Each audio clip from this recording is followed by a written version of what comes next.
2 bears walked out of a forest, and when they were done, 42 people lay mauled on the ground. The man responsible for calling them was a prophet of the living God. His crime?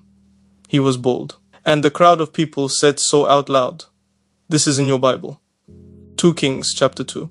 It's not a parable. It's not poetry. It's written as a historical event. Atheists have used this story for decades as Exhibit A against the God of the Bible. And honestly, if you read it in the King James Version without context, they almost have a point. But what if the King James Version mistranslated it? What if little children doesn't mean what you think?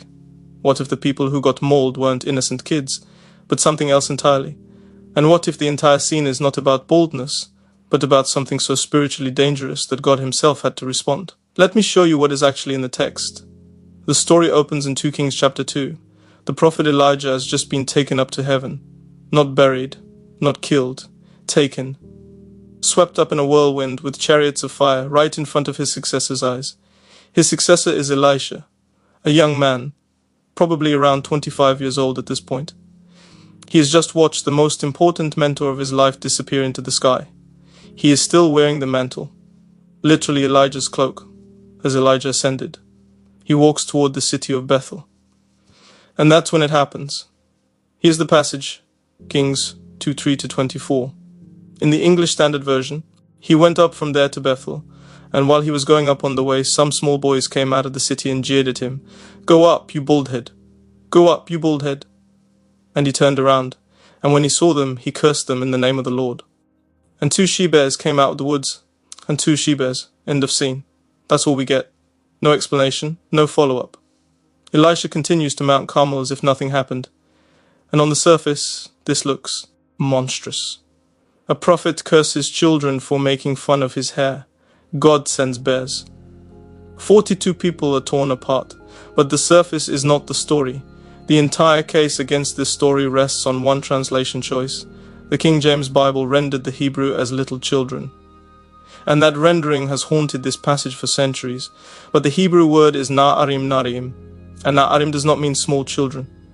The same word is used in the Bible to describe Joseph at 17 years old, Isaac when he was 28, soldiers, servants, young men old enough to go to war. The Brown Driver Briggs Hebrew Lexicon, one of the most respected in the academic world, defines na'arim as referring to a broad range of young males, from adolescents up through their early to mid-20s. These were not kindergartners. They were young men, likely teenagers, possibly in their early 20s, old enough to organize, old enough to understand exactly what they were doing, old enough, in the language of that culture, to be held morally accountable. But it gets deeper. Look at the taunt itself. Go up, baldhead. Go up, baldhead. The Hebrew verb translated go up is aleale. And just a few verses earlier in the same chapter, just hours before this scene, that same verb describes what Elijah did. Elijah went up to heaven in a whirlwind. Elah, go up. So when this crowd shouts, go up at Elisha, they are not saying go away, baldy. They are saying something far more vicious. If you're really God's prophet, why don't you go up like Elijah? Why don't you die and disappear too? This is not children teasing a bald man.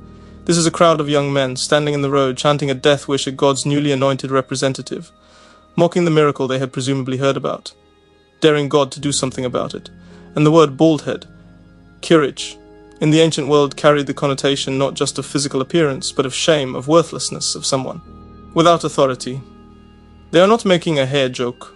They are publicly declaring, you are a nobody, you represent nothing. Stack it together, go up, disappear, die, you fraud, you nobody, you don't speak for God. That is what is actually being said. And then there's the location, because this doesn't happen just anywhere. Bethel, in Hebrew, Bethel, literally means house of God. It was one of the holiest sites in all of Israel's history. It's where Abraham built an altar, where Jacob saw his ladder to heaven and dedicated himself to Yahweh, where God appeared to the patriarchs.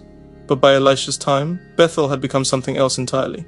Generations earlier, King Jeroboam, the first king of the northern kingdom of Israel, had committed what biblical scholars call the original sin of northern Israel. He set up 2 golden calves, one in Dan in the north, one in Bethel. And he told the people, here are your gods, O Israel, who brought you up out of the land of Egypt.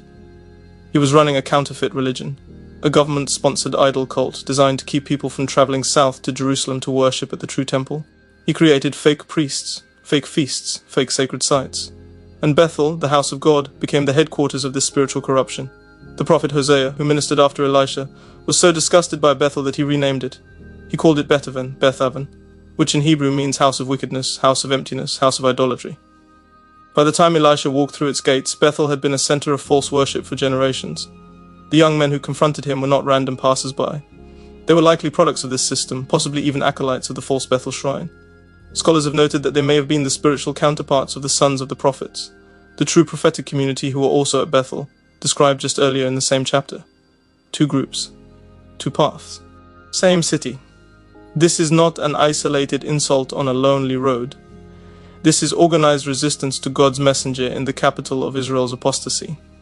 I want to stop here for a second. I remember the first time someone used this story against me.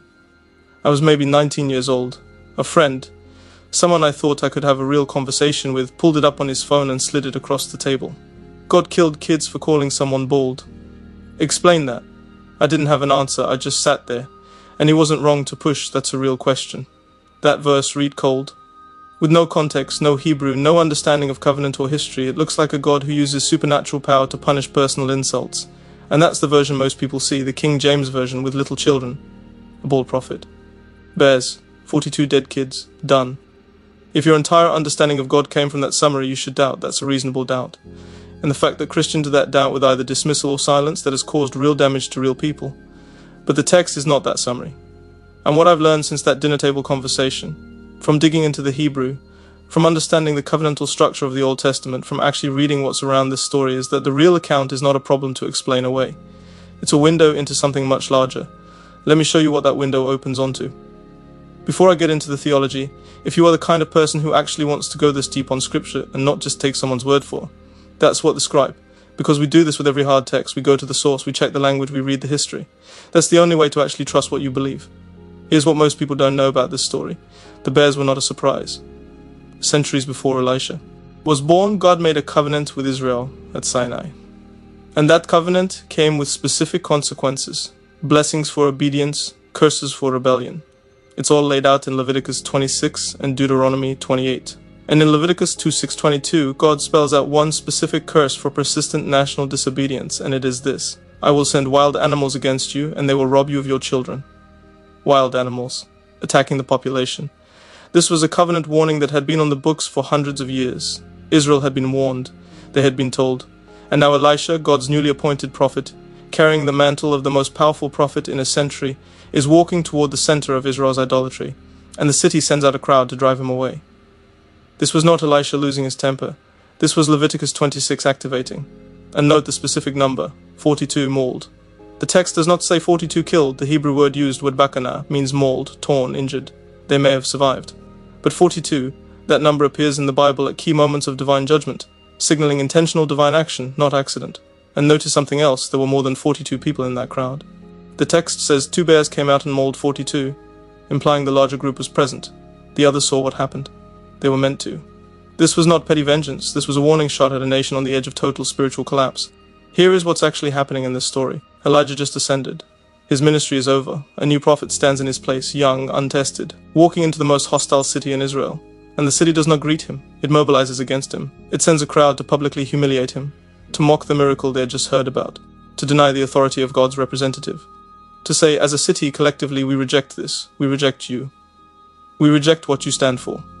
In the legal framework of the Old Testament covenant, a prophet was not just a speaker. He was the formal representative of God's authority on earth.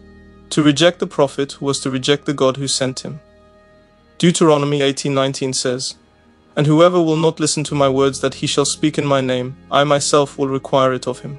God himself required it, through 2 bears. On a road outside Bethel. This moment also establishes something crucial for Elisha's entire ministry, which lasts over 50 years and includes more miracles than any prophet in the Old Testament, including Elijah. Before he can heal, before he can feed, before he can raise the dead, he has to be recognized as God's man. The God of Elijah has to be demonstrated as the God of Elisha. 2 bears did that. So what does this mean for you? First, it means the Bible is not a book that sanitizes God to make you comfortable. The God of the Bible exercises real power in real history, and sometimes that looks terrifying to modern eyes. That discomfort is not a bug, it's intentional. A God who never acts is not a God worth trusting. Second, it means that when you feel like your faith is mocked, your voice is dismissed, your calling is publicly ridiculed, you are in the same position Elisha was on that road, not with the power to call down bears, but with the same God walking ahead of you. Elisha turned around. He looked at the crowd. He didn't run. He didn't argue. He didn't try to explain himself. He invoked the name of the Lord and kept walking. There is something quietly powerful in that. Third, this story forces a question that atheists rarely want to sit with. If God never exercises judgment on human rebellion, what kind of God is that? A God of pure sentimentality, who affirms everything and demands nothing, is not the God of the Bible. It is not, honestly, a God worth worshipping. Judgment exercised justly is an attribute of a God who takes his own creation seriously. The bears of Bethel are not the problem with the Bible. They are evidence that the God of the Bible is not fictional. Fictional gods are always convenient. There is one more thing I want you to hold on to. Elisha walked to Bethel because he was supposed to. He didn't go looking for a fight. He went carrying a mission, to call a corrupt nation back to the God who made them. He walked into the center of their rebellion, and the rebellion came out to meet him. The bears came out of the woods. And then Elisha continued to Mount Carmel. No pause, no drama, no explanation. He just kept walking. That's the final word of the passage. He went on, and maybe that's the whole sermon. Whatever is mocking you, whatever is chanting at you on the road, whatever is telling you to go away, you nobody, you fraud, you're not who you think you are, invoke the name of the Lord, and keep walking.